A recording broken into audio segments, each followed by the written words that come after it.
Israel Hamas താൽക്കാലിക വെടിനിർത്തൽ ഏതാണ്ട് ലംഘിക്കപ്പെട്ടിരിക്കുകയാണ്.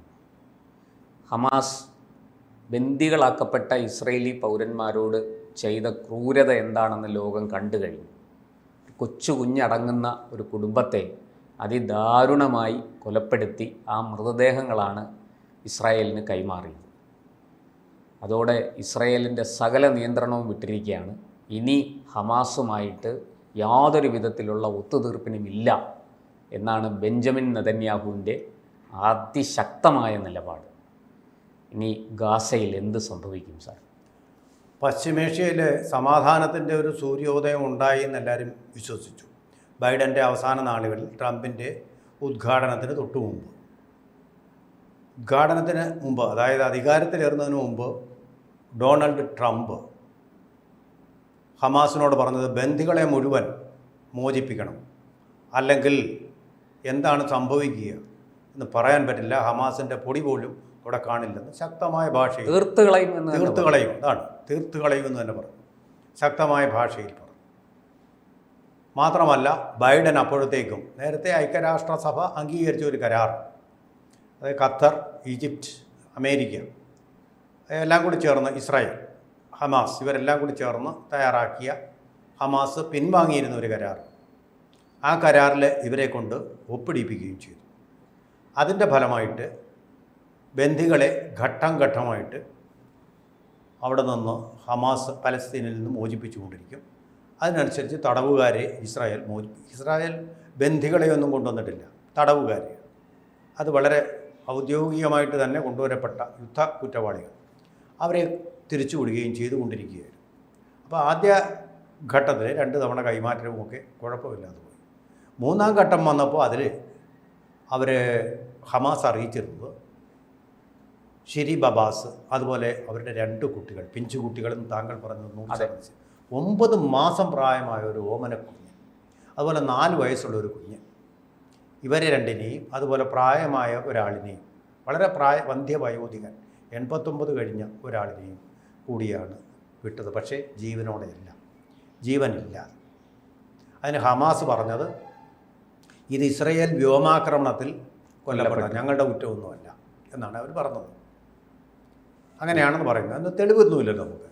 പക്ഷേ ഇത് കൈ കൊടുക്കുന്നതിന് മുമ്പ് ഷിരി ബാബാസിൻ്റെയും ഇവരുടെയൊക്കെ മൃതദേഹങ്ങൾ വളരെ ക്രൂരമായിട്ട് പലസ്തീനിൽ തന്നെ പ്രദർശനത്തിന് വയ്ക്കുകയും അവരുടെ മൃതദേഹത്തിന് പിന്നിൽ രക്തരക്ഷസായിട്ട് ചിത്രീകരിച്ചുകൊണ്ട് ബെഞ്ചമിൻ നെതന്യാഹു എന്ന ഇസ്രായേലി പ്രധാനമന്ത്രിയുടെ പടം വയ്ക്കുകയും നഗര ചത്വരത്തിൽ ചുറ്റും ഒരു ശവഘോഷയാത്ര നടത്തുകയും അതിൽ ഈ ഹമാസ് പലസ്തീൻകാർ വീരകാഹളങ്ങളും ഘോരാട്ടഹാസങ്ങളും മുഴക്കുകയും ചെയ്തു.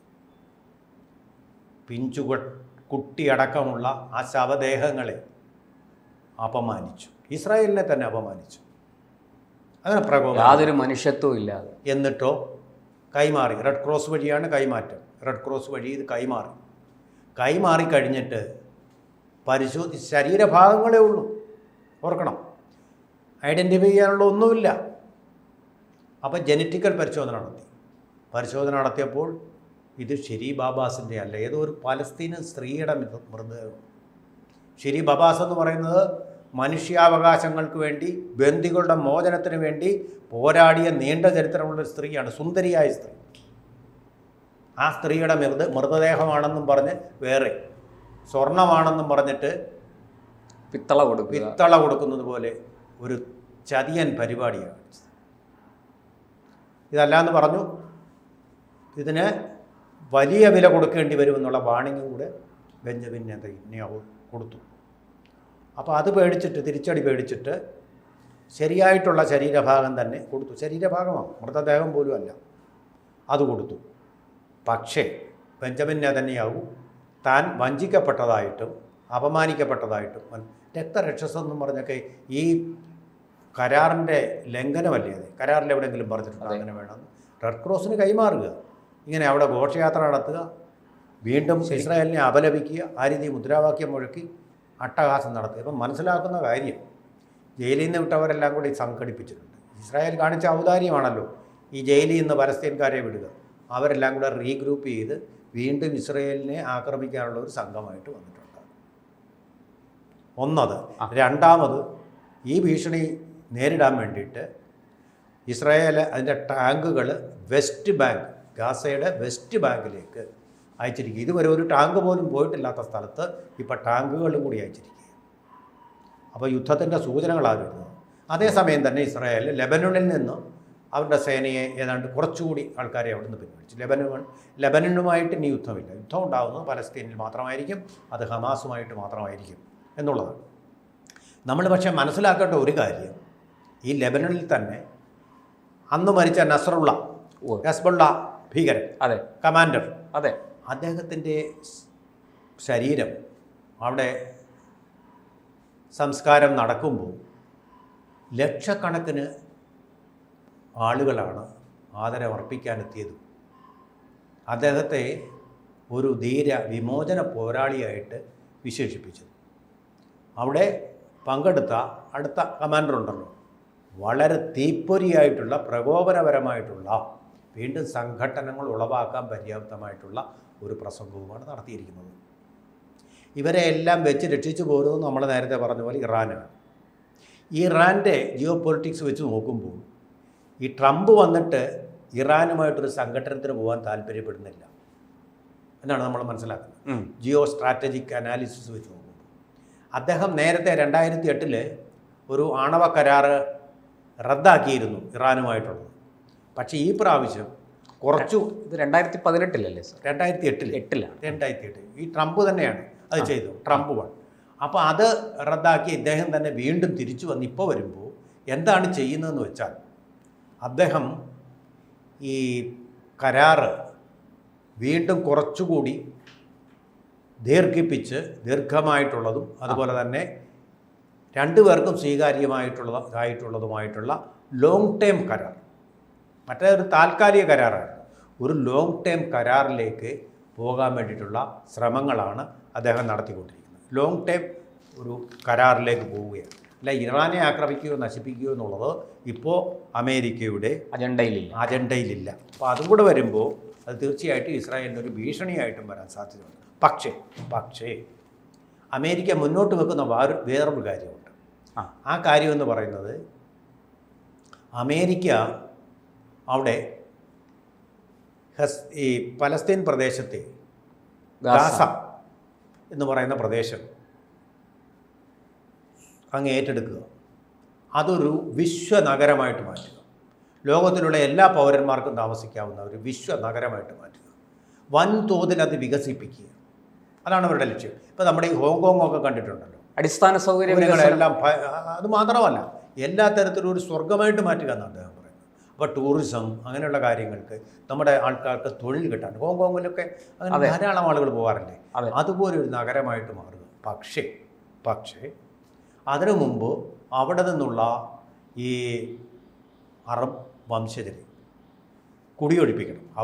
അവിടെ ഉണ്ടായിരുന്ന ട്രംപിനറിയാം യുദ്ധങ്ങൾ ഉണ്ടായിക്കൊണ്ടേയിരിക്കും. അവർക്ക് വികസനവും ഭക്ഷണവും ഒന്നും അല്ല വേണ്ടത്, യുദ്ധം. അതിനു വേണ്ടിയിട്ട് മുദ്രാവാക്യം മുഴക്കുന്നവരാണ്, യുദ്ധം ഭക്ഷിച്ച് ജീവിക്കുന്നവർ. നസ്രുള്ളയുടെ ആ ബലി കർമ്മത്തിലും ഇത് തന്നെയാണ് നമ്മൾ കണ്ടത്. യുദ്ധത്തിന് വേണ്ടിയുള്ള യുദ്ധവെറി, കൊലവിളികളാകട്ടെ, അത് തന്നെയാണ് അവർക്ക് തുടരാൻ ആഗ്രഹം, ഇസ്രായേലിനെ തകർക്കുക. അതങ്ങനെ മനോഭാവവും വെച്ചുകൊണ്ട് പോയാൽ ലോകത്തിനൊരിക്കലും സമാധാനം ഉണ്ടാകും. അതെന്നും ഇങ്ങനെ ഇങ്ങനെ തന്നെ ഇരിക്കും എന്നുള്ളതുകൊണ്ട് അവരെ മാറ്റാൻ വേണ്ടിയിട്ടുള്ള ചർച്ചകൾ സൗദി തലസ്ഥാനമായ റിയാദിൽ നടന്നു. പക്ഷേ ഈ അറേബ്യൻ രാജ്യങ്ങൾക്കും അത് സമ്മതമല്ല. അറബ് ലീഗ് എന്ന് പറയുന്നൊരു സംഘടനയുണ്ട്. ആ സംഘടന ദ്വിരാഷ്ട്ര ഫോർമുല വെച്ചിരിക്കുന്നത്. ദ്വിരാഷ്ട്ര ഫോർമുല എന്ന് പറഞ്ഞാൽ ഒരു പാലസ്തീൻ രാജ്യം, മറുവശത്ത് ഒരു ഇസ്രായേൽ രാജ്യം, അതായത് ഒരു കീരി ഇപ്പുറത്ത് അപ്പുറത്തൊരു പാമ്പ്. യോജിച്ചു പോകാൻ പറ്റുമോ?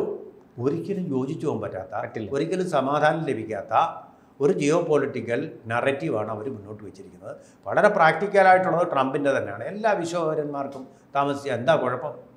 അവിടെ എല്ലാവർക്കും, അല്ലാതെ ഇസ്രായേലിൻ്റെ മാത്രമല്ല, എല്ലാവർക്കും താമസിക്കാവുന്ന ഒരു ബഫർ ഏറിയയായിട്ട് അത് വികസിപ്പിക്കാതെ കാര്യങ്ങളൊന്നും മുന്നോട്ട് പോയില്ല. ട്രംപിൻ്റേതാണ് യഥാർത്ഥത്തിൽ ഒരു ശരിയായിട്ടുള്ള കാഴ്ചപ്പാടും. ട്രംപ് തന്നെയാണ് ഈ സമാധാനത്തിൻ്റെ ഒരു പ്രതീക്ഷയും. ഇസ്രായേലിൻ്റെ രീതിയിൽ പോയാലോ അല്ലെങ്കിൽ അറബ് രാജ്യങ്ങളുടെ രീതിയിൽ പോയാലോ സമാധാനം ഉണ്ടാകില്ല. സമാധാനം അവിടെ ഒരിക്കലും വരാൻ പോകുന്നില്ല. അപ്പോൾ ഒരു തിരുത്തുകൊണ്ടുണ്ട്. താങ്കൾ പറഞ്ഞത് തന്നെയാണ് ശരി. കാരണം ട്രംപ് ക്യാൻസൽ ചെയ്തേക്കുന്നത് 2018-ലാണ്, 2008-ലല്ല. ആ സമയത്ത് കരാറുണ്ടെന്നേ ഉള്ളൂ. 2018-ലാണ് ഇതിൻ്റെ ക്യാൻസലേഷൻ. അപ്പോൾ ആ ഒരു തിരുത്തും കൂടെ വരുത്തിക്കൊണ്ടാണ് സാറ് പറഞ്ഞത് ശരിയാണ്. അന്ന് എനിക്ക് ഓർമ്മയുണ്ട്, ഞാൻ ഈ വാർത്തകളിൽ ഇറാനെതിരെ ശക്തമായ ഉപരോധമൊക്കെ അമേരിക്ക ഏർപ്പെടുത്തിയിരുന്നു.